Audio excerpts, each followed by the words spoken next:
नमस्कार, मशाल news network या लोकप्रिय चॅनलवर आपलं स्वागत आहे. आपण पाहू शकत असाल गेल्या 2 दिवसापासून पालघर शहरामध्ये मोर्चाचं जे वारं आहे ते वाहतं आहे. लाल बावटा जो एनसीपी आपण ज्याला म्हणतो तो पक्ष आज पालघरकडे तासा ते चारोटी 50 ते 60 किलोमीटरचं अंतर जे आहे ते पार करून जिल्हाधिकारी कार्यालयावर धडकणार आहे. नेमक्या काय मागण्या आहेत आपण हे आमदार विनोद निकोले आपल्या सोबत आहेत त्यांच्याकडून जाणून घेणार आहोत. नमस्कार सर, मशालमध्ये आपलं स्वागत आहे. काय सांगाल, कशासाठी हा मोर्चा आपण घेऊन चालला? गेल्या अनेक वर्षापासून या ठिकाणी शेतकऱ्यांच्या जमिनी जे शेतकरी कसतायत त्यांच्या सातबाऱ्यावर सदरी कुठल्याही प्रकारची नोंद झालेली नाही. उदाहरणार्थ तुम्ही वनपट्टा घ्या. वनपट्टे बरेचसे ग्रामीण भागामधला जो शेतकरी आहे तो वनपट्ट्यावर अवलंबून आहे. त्याला सातबारा सदरी त्याची नोंद नसल्यामुळे किंवा 2 गुंठे त्याला जागा दिलेली आहे. 4 एकर जागा कब्जामध्ये वहिवाटीमध्ये असून 2 गुंठे त्याला जागा दिलेली आहे. त्याचप्रमाणे त्याला सेपरेट सातबारा दिलेला नाही. त्याच्यामुळे शासनाच्या ज्या योजना आहेत त्या योजनांचा त्याला लाभ घेता येत नाही. या ठिकाणी आमची अशी मागणी आहे की त्या शेतकऱ्याच्या वनपट्टाधारकाच्या कब्जात जे क्षेत्र आहे ते क्षेत्र मोजणी करून सरकारने वन खात्याने त्यांना सातबारा सदरी नोंद करून द्यावी. दुसरी मागणी आहे देवस्थान, गायरान, इनाम, वर्कस जागा, सिलीच्या जागा ज्या आहेत या गेल्या 60-70 वर्षापासून शेतकरी कसतोय. प्रामुख्याने खास करून डहाणू, तलासरी ह्या भागामध्ये हा शेतकरी मोठ्या प्रमाणामध्ये जमीन कसतोय.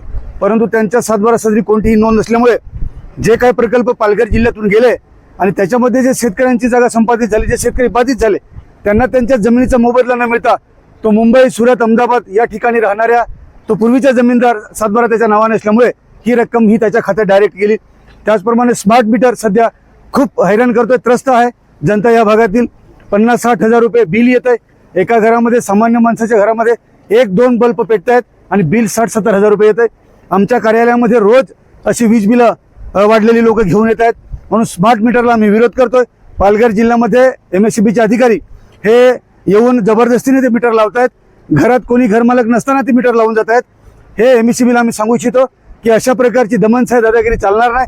आम्ही हे मीटर लावू देणार नाही. त्याचप्रमाणे पालघर जिल्ह्यामध्ये पेशा भरती असेल आदिवासी समाजाची, त्याचप्रमाणे बिगर आदिवासी OBC असेल, अल्पसंख्याक असेल, दलित समाज असेल, इतर जो समाज या पालघर जिल्ह्यामध्ये राहतो त्याच्या सरकारी सेवेमध्ये जे रिझर्वेशन आहे त्या रिझर्वेशन प्रमाणे हे जे आजचे शिकलेले तरुण आहेत जे बेरोजगार आहेत त्यांना त्या ठिकाणी सरकारी सेवेमध्ये रुजू केलं पाहिजे.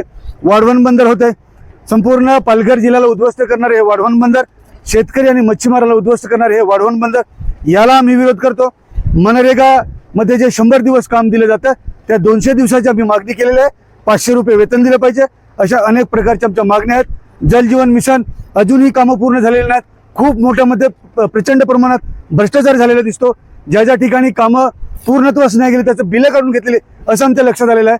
आणि म्हणून जलजीवनचे सुद्धा काम हे पूर्ण गेलं पाहिजे. आजही त्या गावातील महिला आमची भगिनी ही हांडा रिकामा घेऊन फिरते. 2 किलोमीटर तिला वन भटकावं लागतं पाण्याकरिता.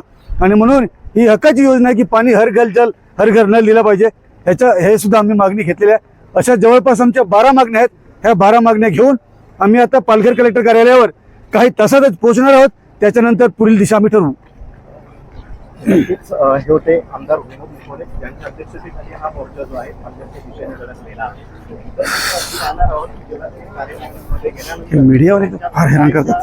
मागण्या आहेत किती बोलायच्या मान्य होत नाहीत आणि त्यानंतर पुढील रणनीती या आंदोलनाची काय असणार आहे ते मशालच्या माध्यमातून आपण दाखवणार आहोत. त्यासाठी मशाल